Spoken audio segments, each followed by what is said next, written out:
All right, Skaz. I have a little bit of nervous energy right now because I'm sitting on a wrestling story that I need something to happen so that I can actually report it. But that thing that's happening isn't until later in the So J Stew's got a scoop. Stew's phone has another scoop. and I know I'm right. I'm 100% sure of this. I just need something else to happen this week so that it can officially, and then I've got something that nobody else will have. And it'll be good. It'll be in relation to Boston. And it's a good person who reached out to me about it with all sorts of information. I am not being Ben Voland on this. There we go. Well, I'm gonna have to keep my eyes and ears peeled then for that one. And and I open up with it on the Celtics Green Teamers podcast just to delay a little bit so that we get more viewership and more people engaging and everything else like that. Because I've got a lot of notes, you've got a lot of notes, Scaz. We've got 3 games to cover, really. And before we do that, happy Mother's Day to everybody out there. Here's a tip: moms like steak too, or at least my mom likes steak. So it's promoted as such that only guys like steak on certain holidays, and there's a certain inappropriate steak and a holiday out there, but moms like steak too. So that's just something to take note of. So the moms, the important moms in my life, they have had a good day or a good weekend in some instances. So, Skaz, I've got tons of notes. I've got tons of thoughts and opinions. I've got a film breakdown that I would love to do, except I can't use actual videotape. But you've seen my notes. You know how detailed, and hopefully I will explain them well. I've got tons of stuff. I will lead off. What is your big takeaway right now as we sit with the Celtics trailing? Yes, I said trailing the New York Knickerbockers 2-1 in the best of 7 Eastern Conference semifinal series. Yeah, I think the big takeaway is still that they're down 2-1. When we were here a week ago, I don't think that's a position that literally anybody would have, even the most diehard Knicks fans would not have had the Knicks up 2-1 in this series. So I think that's still the lead story. But coming off of the win, for me, honestly, the biggest thing that stood out to me was the Knicks kind of played a very similar game to they did in games 1 and 2. They scored under 100 points. They had a good fourth quarter, but the Celtics shooting was the difference. Obviously, they shoot 25% from 3 in the first 2 games, and then yesterday they go 20 of 40 and shoot 50%. And it sounds simple, but that shooting percentage, and I really thought the start that Tatum and Brown got off to, just kind of setting the pace, setting the tone. They were locked in from the jump. So just an overall much better team effort from the Celtics yesterday, and you hope to see the same thing tomorrow night.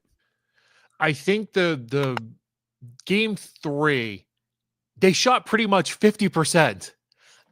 You and I could go out there and shoot 50%, 20 of 40 from 3, 40 of 83 overall, 15 of 17 from the free throw line. If you shoot 50% on that level, we should all win basketball games. There's no doubt. So they did that. They did their job. It felt like when the Knicks got down early, they kind of gave up. Gave up is a little strong, but there was a little less effort there going. I like how Mula used Peyton Pritchard. I like that he played 35 minutes. He was 8 for 16 overall, 5 of 10 from free. Again, 3-pointers, right? Again, 50% shooting. I think what goes unspoken about Peyton Pritchard, and it's the same detail you could use in game 3 with Kristaps Porzingis, which I have an opinion on what he's dealing with. I'll share later in the podcast.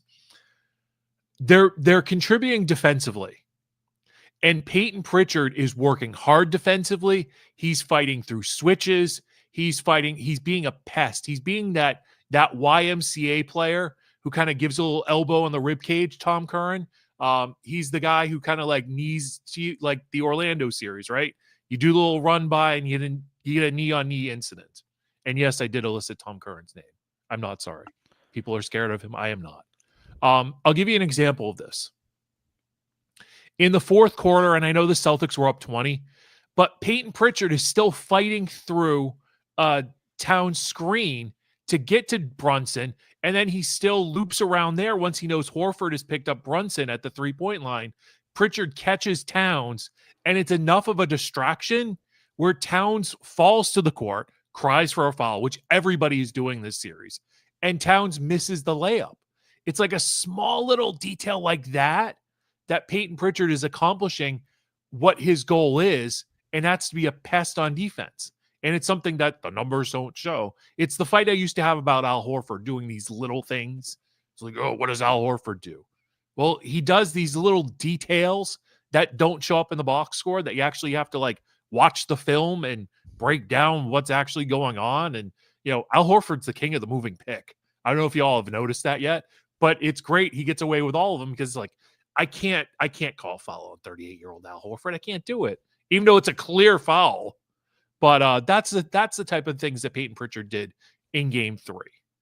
Yeah, I thought Pritchard was really good in Game 3. I also thought that just Drew Holiday looked like he was more aggressive on both ends. I thought he was more decisive. Yeah, he didn't play quite as many minutes as Pritchard, I don't think, but he made impact play after impact play, and you just feel better when the ball's in his hands. Like he doesn't make too many bad decisions, if bad decisions at all. And you mentioned Al Horford. I thought Al Horford was terrific yesterday, especially late in that game when, yes, the lead was there, but this is a Celtics team who just blew 2 20-point leads. So, and they, I liked how they handled themselves. They didn't take the foot off the gas until, 2.5 minutes, 3 minutes left, right around there. So just a really professional effort from them.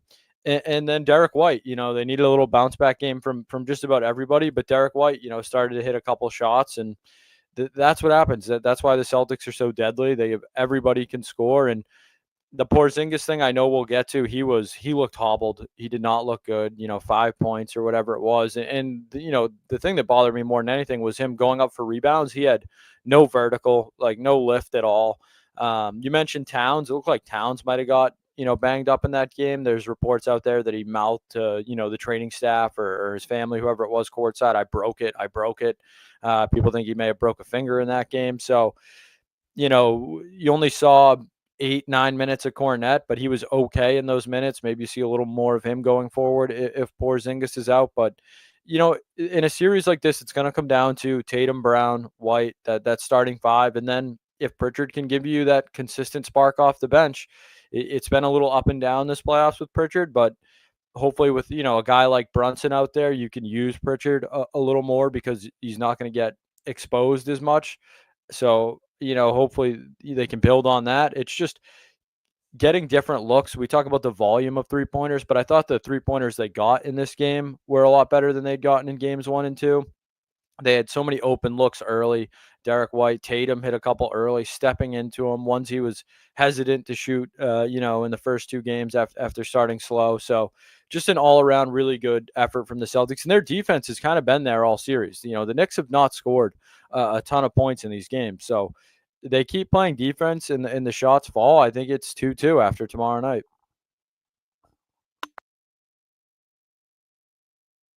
Oh, he's muted. That's my fault. This is called trying to multitask. And I was trying to make sure that it was out on our socials, and I was also texting somebody about said wrestling news, which I'm jittery about. So Sean Grandy said the team that wins Game 4 will win the series at one point during the radio broadcast yesterday. And it's like, yup, because the Knicks go up 3-1 in the series, which you could make an argument, Scaz. And I'm not going to make this argument, but the Celtics could have blown out the Knicks in 3 games if they had just made their shots, right? Make or miss league, right? We've talked about it forever. It's a make or miss league. Yeah. And I know that that's a hard thing for the humanoids who don't understand basketball to figure out. Yes, I am talking down to you people out there. But it's really how the league is viewed a lot of times. It's a make or miss league. And like, I'll talk about that a little bit because I had a tweet that said Joe Mazzulla is a top 5 coach. That seems to have irked some people. Those same people would not have been irked last year as the Celtics were winning the championship, but they're irked now. But we'll talk about that later. Something I don't think that people are talking about enough in this series are the turnovers. Jason Tatum, 11 turnovers. Jaylen Brown, 10 turnovers. Drew Holiday, 8 turnovers. The Celtics as a team have turned the ball over 43 times in 3 games. Tatum, Brown, and Holiday, that's 29 total, if my math is correct. It's not Joe math, it's Jay Stu math. They turned over the ball 14 times per game during the playoffs so far. That's 2 more per game than in the regular season. I think they were the top 5 in the NBA in fewest number of turnovers per game. That's a credit to the Knicks playing good, smart defense. And yes, the Celtics are getting open looks, and that's why I do think Mazzulla is a good coach, a top 5 coach in the league. But I'll go to game 2. And I had a TikToker help me out with this. Oh, boy. But in game 2, when the Celtics were running the same plays, the same actions, the Knicks had the adjustment of the defense. So the big example, which was clear as day to everybody, Tatum missed the shot at the end of the game 2 was a key part of that. So what do I mean? When Tatum had that dunk in the 4th quarter of game 2, it was full speed ahead. Al Horford sets a massive screen at the end of the Celtics half-court logo. Josh Hart is distracted. He's trying to cover a Celtic closer to the Knicks bench. So it's Tatum full speed against a backpedaling Mitchell Robinson. And it ends in a dunk for Tatum because Horford has screened out the other wing. So then the next offensive play, they're running the same play, but the Knicks know it's coming. So the Knicks come up further in the court and they essentially double team the screener. So Tatum sees it and now has to slow down and adjust. And instead of going full steam ahead to the basket, Tatum is now slowed down. He's out of control and he falls into a triple team on the left side. And the ball game's over because he can't win a 1-on-3. And that's one of the things that, like, in the early days of this podcast, I was trying to describe, like, what the Celtics are trying to do. They're trying to create 3-on-1s instead of 1-on-3s. And that was something where Tatum fell into a 3-on-1 situation because he lost control of the situation. He lost control of what he's trying to do because there was no option B. It was Tatum full speed ahead, and Tatum was going to take that last shot, whatever it was. But the Knicks defense collapsed on it because they had just seen it and they adjusted. There's another point where Towns switches onto Tatum at the near side of the screen on the 3-point arc. And Tatum's there. He's got a direct lane until Horford cuts across the lane, goes into the near side dunker spot, I guess is what the near side baseline of where Tatum is. And now what it's done is it's pulled New York defenders towards Jason Tatum. So Tatum cuts to the basket. Whoever's on the wing to Tatum's right now cuts in to defend Tatum. Tatum's not turning his back to pass the ball to whoever's in the corner for a corner 3. Tatum's stuck in a 1-on-3 because Horford has no space to move. So it's Tatum was not reading the basketball well, the basketball play well. It's just not smart. And, there was there were a few other key defensive points where Jalen Brunson was fighting through screens in game 2, and he was keeping up with Jaylen Brown and even got a charge off of Kristaps Porzingis at one point. So, like, the Knicks are fighting through with defense and they're adjusting.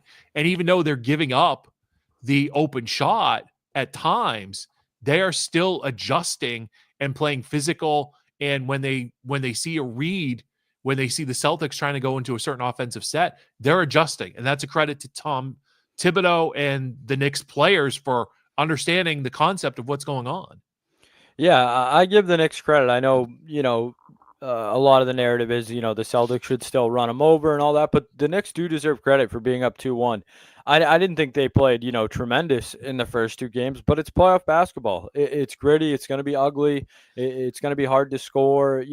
They were ready. They made their shots. They forced the Celtics into bad shots. The Celtics got cold and stuck to their game plan, for better or worse, and obviously for worse in those two games. But then you see the results in game three. So, yeah, I do think the Knicks are, a better team than people probably give them credit for. They're not at the Celtics level. The Celtics should not be in this position. They should not lose the series, but they are that next tier below the Celtics. It's not the cakewalk that it was last year. The Knicks are a better team than probably anybody you saw, last year in the Eastern Conference. Maybe Indiana gave you kind of a series, but the talent on the Indiana roster is not what it is on this Knicks roster. So I think it's a good thing for the Celtics. They showed their, championship medal on Saturday afternoon. And, I loved kind of I don't know if you saw any of the behind the scenes, but some of the mic'd up that they released over the last couple hours. And it seemed like a lot of Jaylen Brown.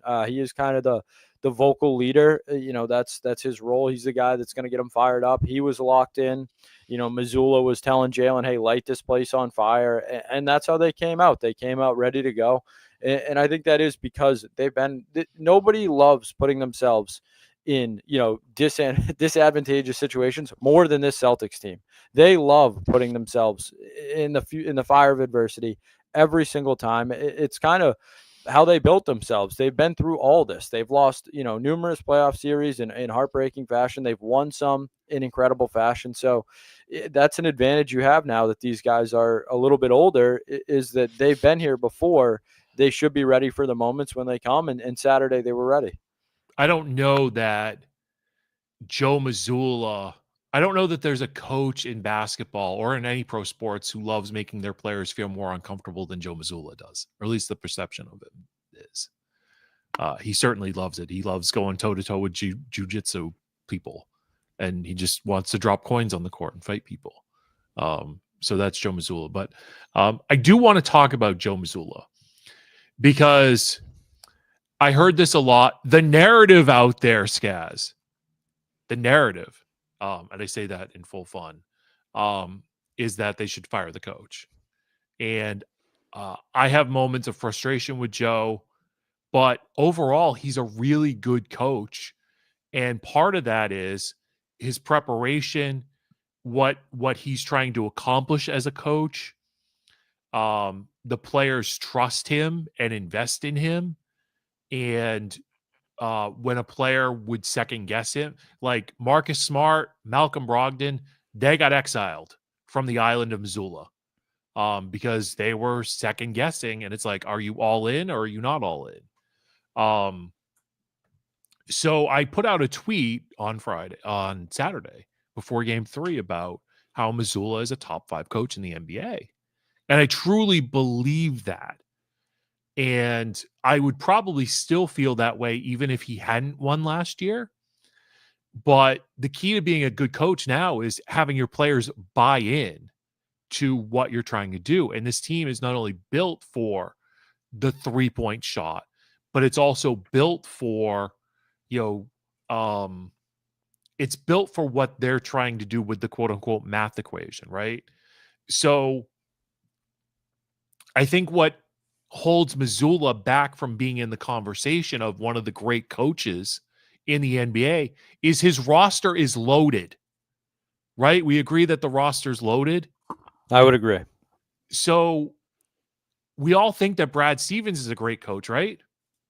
Yeah, absolutely.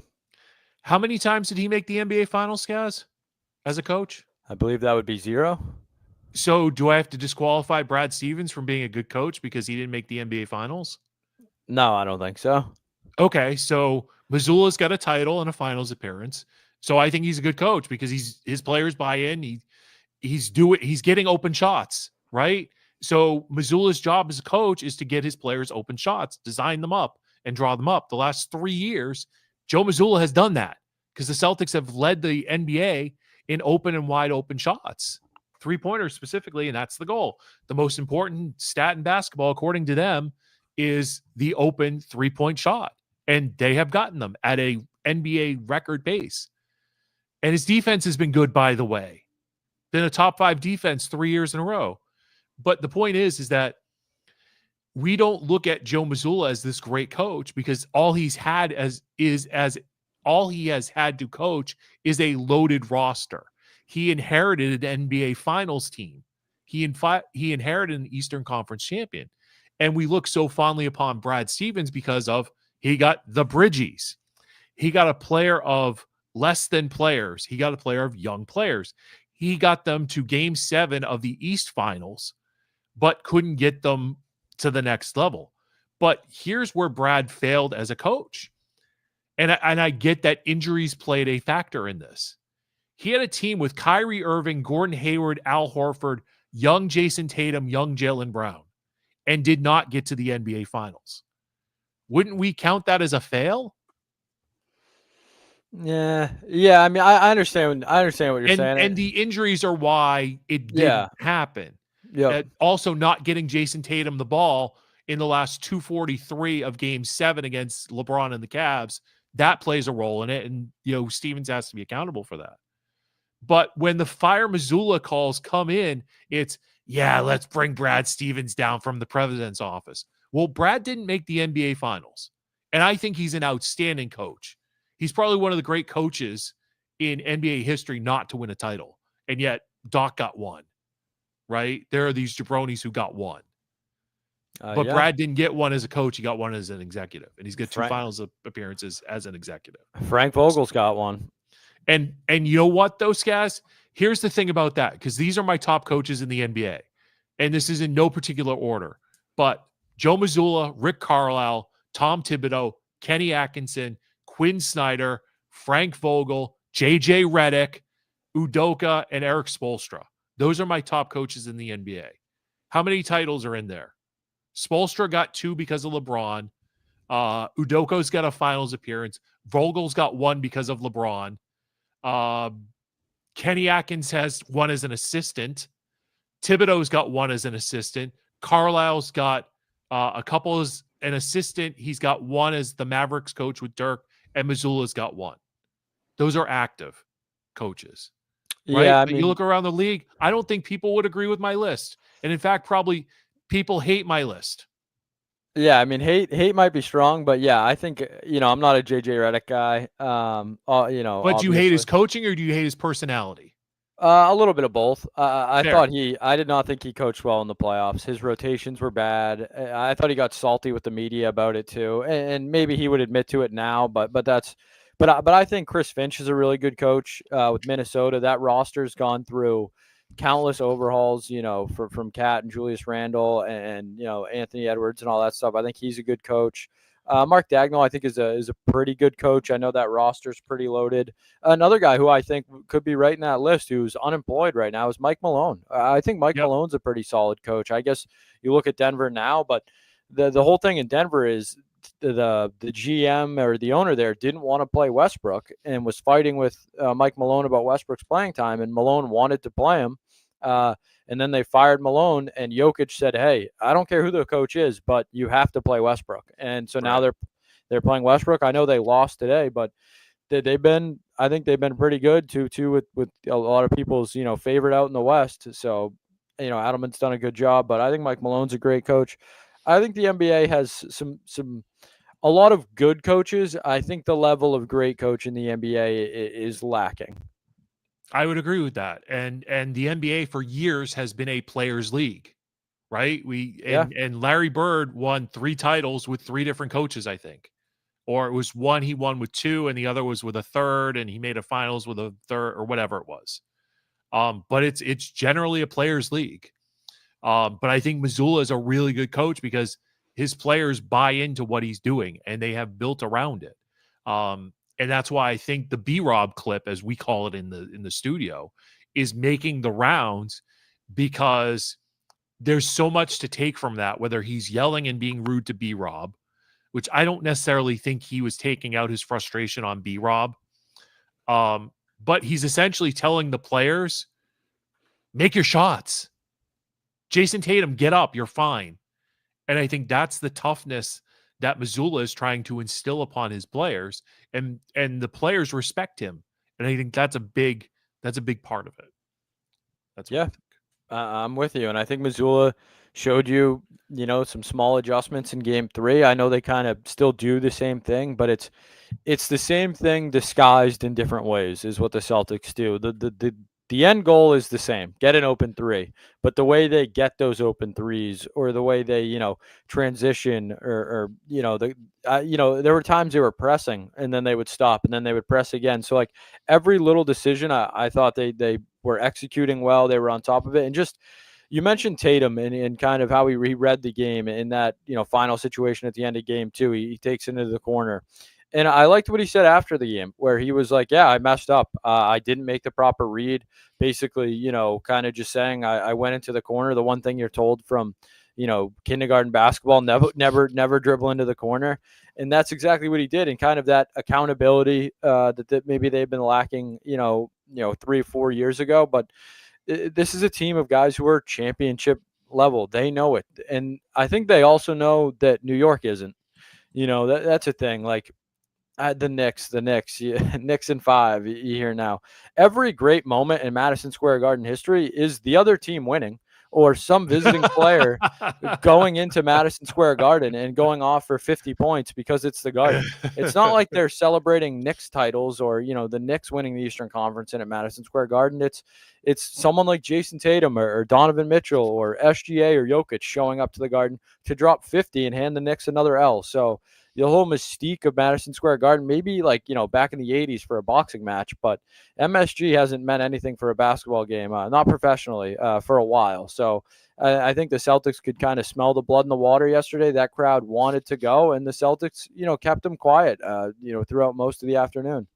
So I've been to Madison Square Garden once, and it was for a wrestling show. Surprise, surprise, surprise, surprise. And it's for, if I point my finger here, so this little photo here and the ticket stub is my friend Matt Taven, real life friend. He won the Ring of Honor World Championship in Madison Square Garden. That is my highlight from Madison Square Garden, is I got to go and see my friend win a world title. And I have a little replica belt of that right there. But that's the greatest moment in Madison Square Garden history of my life. Love that. But so I have a Mitchell Robinson thought. Oh, that's what I wanted to ask you. I have injury concerns. Do you have anything else before I get to that stuff, Skaz? No, I have Mitchell Robinson notes as well. Cat's injury, we kind of covered there. That's still to be determined. But yes, when I got Stu's email this morning, it's always detailed. It's always tremendous. But the Mitchell Robinson section in particular, I put in my notes here. Please ask Stu to talk about how much he loves watching Mitchell Robinson, the basketball player. This guy blows, okay? And they're treating him like Shaq O'Neal, right? Yeah. He's a worse free throw shooter than Shaq, too, by the way. He's 7 for 23. That's 30%, J-Stu math, from the free throw line. He's a plus 29 while on the court, 20 minutes per game. It's Mitchell and Robinson, for crying out loud. When did this guy become the premier center in the NBA? He's like, has he been that good in the series? No. He makes an impact on the boards. I'll give him that, but I think he's pretty limited outside of that, at least in this series. You have not seen. He's hit a couple buckets, but certainly not from the free throw line. So, yeah, the Mitchell Robinson thing is, and an MSG cheering as he airballs a free throw yesterday was great to watch as well. And for those who hate it, right? And I hate it. Like, I don't want to see it. It's not entertaining. It doesn't do anything for me. I hope you also hated when the Celtics were hacking Andre Drummond during the stupid in-season tournament. Because if you like that and you were okay with that, then I've got one quote for you. Math works. Math works. And if you want to be on the JJ Redick side of math, go nuts. It's bad for basketball when they're doing that. And what they could do too is they could deem it an intentional foul. And so the player gets 2 free throws and the basketball. That's how you stop it. But I want consistency. So if you hate it now with Mitchell Robinson in the playoffs, you have to have hated it when Andre Drummond when the Celtics were doing it to Andre Drummond in the third quarter, I think it was, of that in-season tournament game. Am I right on that, Skaz? It sounds right. Yeah. It's been a while. Yeah. But all for Mitchell Robinson. Who Yeah, doesn't know whether the basketball is puffed or stuffed? and And I that's don't from a know. Knicks executive 3 years ago, 4 years ago, whatever it was. And I don't know if you saw, but he released kind of like a video today, like a walk and talk on his. I don't know if it was his own Instagram or what, but basically saying, "Hey, don't worry about me. It's not in my head. You know, I'm not thinking about this at all." We know there's nothing in your head. Your organization feels that way about you, or which did. which to me screams that he is, yes, having a bit of a mental fit inside his head about these free throws. You could see him.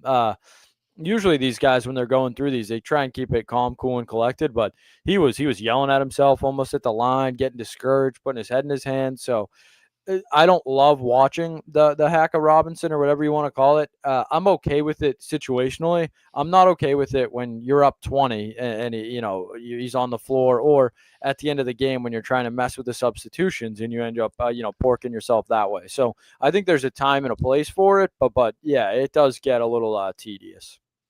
So that's my Mitchell Robinson thought. Unless you want more. Do you want I more? got how about our good friend Joe Murray here? Oh, there we go. Just sitting there. Should Pritchard get more minutes than Holiday? So I have a thought on Holiday and why Pritchard should probably get more minutes than Holiday. One, he's been really good defensively. So that's the first thing, is that Pritchard's been really good defensively. So this is, again, dangerous. This is TikTok, right? The TikTok doctors out there, they have a concern that Drew Holiday's hamstring could turn into an ACL injury. And they cited Klay Thompson as an example of somebody who had a hamstring injury, played through it, and then blew out his ACL. So that's a concern for me, and maybe that's why they were overly cautious with Holiday, and they kept him out for more games than we think, because it's all like, oh, it's just a hamstring. If that's true, and there's a belief that a hamstring leads to an ACL, then yeah, keep him out, space his minutes, let Peyton Pritchard play more, unless it becomes a problem defensively. And then I don't know what you do. Tory Craig, call the bat phone for Tory Craig. Yeah, I don't know if we're gonna break We that won't. glass. Yeah, maybe. You never know, but hopefully not. But yeah, yesterday I think Pritchard played 34 minutes and Holiday played 24. So 10 minutes there. I think you're gonna see it be a little closer. Pritchard got a little run at the end of that game. The Holiday thing, he looks good to me. I know agree. there's always concern with an injury, but he's a guy where I don't know, you just trust him. Like, it kind of sounds crazy to say, but he's Mr. Professional. He does everything right. He only had 8 points in the game or whatever it was, but it feels like he's in all the right places, makes all the right reads. So yeah, if he goes down, you're in a load of trouble, just because he's one of your elite ball handlers, decision makers. So if Pritchard's got to be out there for closer to 30 minutes a night, I think in the Knicks series you can get away with it. I also think that you can get away with it against Indiana. I think if it's Cleveland, you have a tougher time with Pritchard. I think Indiana runs. They have some smaller guards. New York's same thing. Brunson is small. That they'll get out and run. But with Cleveland, they're a little longer, depending on Garland's health as well. But I'm okay if Pritchard is playing a couple more minutes than Drew right now. I don't know if you're going to see that throughout the playoffs, I'd say. If Garland isn't playing for the Cavaliers, if there's a Celtics Cavs, that's a serious adjustment that the Celtics make, because they don't respect Darius Garland at all. Yeah. Yeah. So there's that.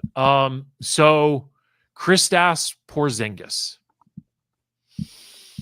Going to build a little drama here. So I think he has, I don't know this. I'm not reporting this. This is just based on symptoms.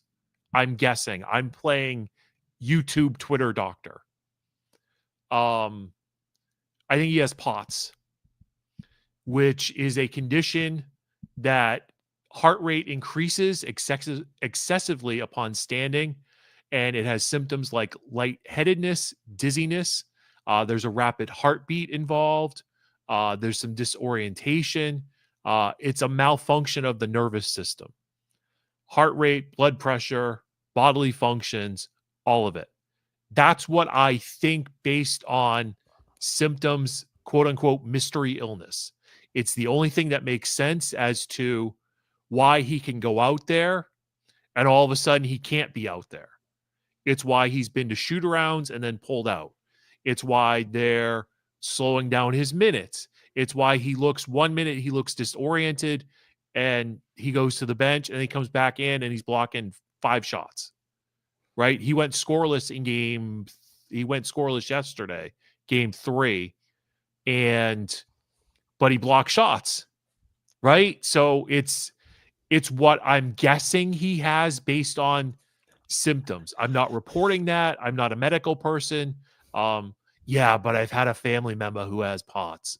I'm just saying based on what I'm seeing and understanding his symptoms to be, it feels like he has that. Yeah, I mean, I'm no doctor. I love wildly speculating with the best of them. It's kind of what we get paid to do at times.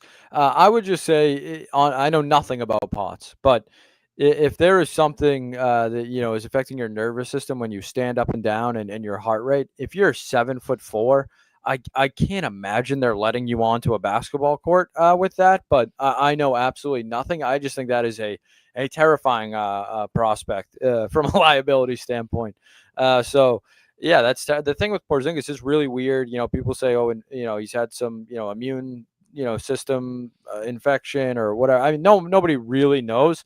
But yeah, get him on the fluids. It's just weird because he doesn't look right. You can be a little healthy and still run. He's not jumping the same. He's not running the same. He looks stiffer. He looks slower.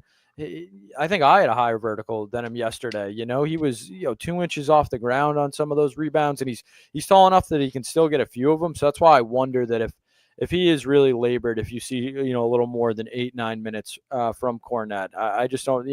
I know people say Keita, he's athletic, but no.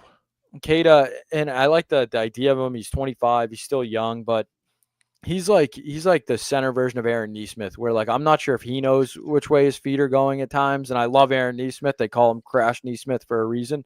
But Keita's he's just a little too raw, I think, for these moments. A guy like Cat would he would dance him out there. So I think you just can't do it. And Cornet's been serviceable. He's made himself into a legit NBA big. So I think if you need Cornet, you can go to him for 10 minutes a game. Yep. So that has exhausted my notes. Yeah. Anything else from you, Skaz? No, the only thing really for me is we mentioned Derek White. I thought his defense was tremendous in game 3. He only scores 17, but I think he's a team high, game high, probably, I would imagine, plus 29. That's the Derek White they need if they're going to win the title again. We talk about Tatum and Brown, but to win these titles, look at Denver, what Aaron Gordon's be able to do. Jokic needed Jamal Murray in the past. SGA has not been great in these playoffs. He's needed, J-Dub, Jalen Williams, and Chet to pick up some of the slack. That's what happens on these championship teams. So I thought Derek White, although the scoring is still a little below what you'd like to see, his impact, he's meeting guys at the rim again, coming back on fast breaks, making plays. So the defensive guards, I think, are really the Celtics, maybe biggest strength as they move forward in the playoffs. So that's a big thing for me. And Tatum and Brown just seem, I haven't thought about Jaylen Brown's knee since last week, maybe. He has looked maybe game 1 a little bit, but I thought Jaylen was moving great yesterday. Yeah, I tend to agree. And the thing with Derek White that I will just add here is when he's going after offensive rebounds for tip-ins and they're going in, that's when he's at his best. That's when everything's moving in the right direction. Yeah, I'd agree. All right, guys. At this time next week, we will either be talking about the Celtics or Knicks. We will be doing a couple different things. We'll either be talking about a Celtics-Knicks game 7, which would be Monday, May 19th. Yep. We'll be talking about the Celtics having won the series in 6 games. Or it'll be our last show because the Knicks will have beaten the Celtics in the Eastern Conference semifinals. I'm not showing up if that's the case. How about that? Oh, that's fine. No, I'm kidding. How about that for a scenario that I did not expect May 18th to potentially be our last podcast? Yeah, there is not often you have Monday, Wednesday, Friday. Or no, is it Monday, Wednesday, Friday, or Monday, Wednesday, Saturday this week? I think it's Monday, Wednesday. Wednesday.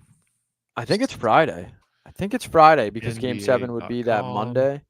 So you're going to have 3 playoff games that, 3 massive playoff games, Monday, Wednesday, Friday this week. If you're a Celtics fan, that's tremendous right there. Tremendous viewing, a huge week.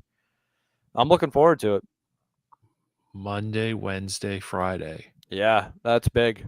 That's Monday, huge. Wednesday, Friday. And then Game 7 is Monday, May 19th. My dad's birthday. That's good eating for us, Jay Stu. There's a lot to talk about. My dad's 75th birthday, and there could be a Celtics Game 7. Oh, love that. Well, hopefully they win in 6. Give them the night off. My dad doesn't know if it's puffed or stuffed. Anywho, we'll leave on that. Hope everybody had a wonderful day. Hope everybody whose family was available to have a good day had a good day. And hopefully we'll be talking about Celtics versus somebody in the Eastern Conference Finals next week. If it's not, then something has gone badly wrong. And we'll leave you with that. Skaz, we'll talk to you next week. We'll see you in the studio tomorrow.